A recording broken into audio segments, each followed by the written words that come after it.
چلتی ہوئی گلی میں کسی لڑکی کو گھور کے دیکھنے سے اس کی طبیعت کے اندر جو تنفر پیدا ہوتا ہے، غصہ پیدا ہوتا ہے، اس کی غیرت کو جو ایک کچوکا لگتا ہے، اگر وہ عصمت معاب اور حیا کی پیکر ہے تو یہ چیزیں اس کے لیے بہت زیادہ اذیت کا سبب ہوتی ہیں۔ جب گلی سے گزرتا ہوا کوئی اوباش لڑکا اپنی ناپاک نظروں سے کسی پردہ دار خاتون کی طرف نظر اٹھا کر کے بھی دیکھتا ہے۔ آج کی تاریخ میں اگر ہم دیکھیں تو نظروں میں پاکیزگی تقریباً ختم ہو گئی ہے، حیا کا جنازہ اٹھ چکا ہے۔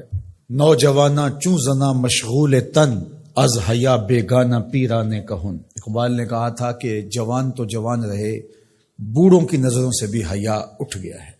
اور یہ معاشرہ اس حوالے سے کس قدر گھٹن کا شکار ہے کہ بامر مجبوری گھر سے نکلنے والی خاتون کو کتنی ناپاک، گندی، غلیظ، بھوکی اور شہوانی نگاہوں کا سامنا کرنا پڑتا ہے۔ وہ کس قدر اپنے اندر ایک اضطراب، بے چینی، دکھ، اذیت، تکلیف محسوس کرتی ہے۔ تو صرف اتنا ہی چہ جائے کہ کوئی اس کو آوازہ کسے، کوئی اس پہ تہمت لگائے، یہ تو بعد کی بات ہے۔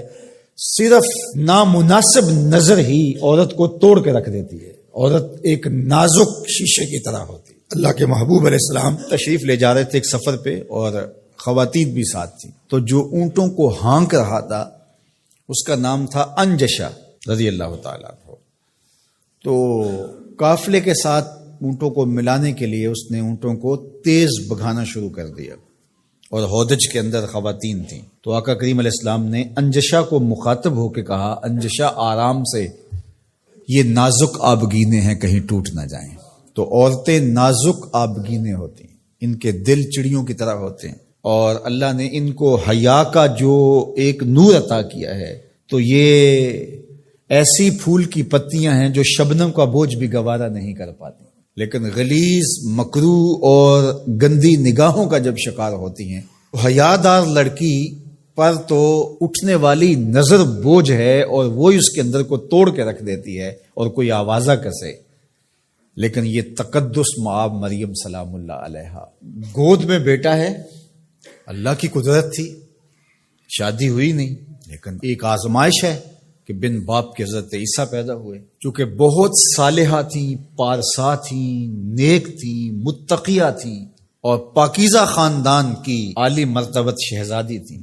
تو جو اوباش قسم کے لوگ ہوتے ہیں انہیں تو موقع چاہیے ہوتا ہے، تو وہ گرد گھیرا ڈال کے ذرا تصور جمائیے کیا مشکل صورتحال ہوگی حضرت سیدہ مریم سلام اللہ علیہا پر، اور پھر اوپر سے تانے، یا اخت ہارون ما کان ابوک امرأ سوء، اے ہارون کی بہن، تمہارا باپ بھی برا نہیں تھا، تمہاری ماں بھی بری نہیں تھی، یہ کیا چاند چڑھایا۔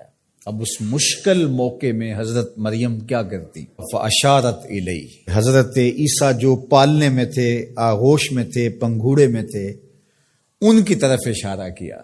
مجھے پوچھتے ہو کہ بن باپ کے بچہ کہاں سے آ گیا، اس بچے سے ہی پوچھ لو بن باپ کے کیسے آ گئے ہو۔ اللہ اکبر۔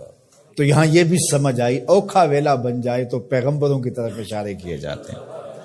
دعا کرو اوکھے ویلے گنبد خضرا کی طرف دیکھنا اللہ نصیب کرے۔ غم ہستی سے رہا ہونے کا چارہ مانگو، مانگنے والوں گنبد خضرا کا سہارا مانگو۔ اور کیا کسی نے کہا تھا، مرنے کی طرف دیکھ نہ جینے کی طرف دیکھ، جب چوٹ پڑے دل پہ مدینے کی طرف دیکھ۔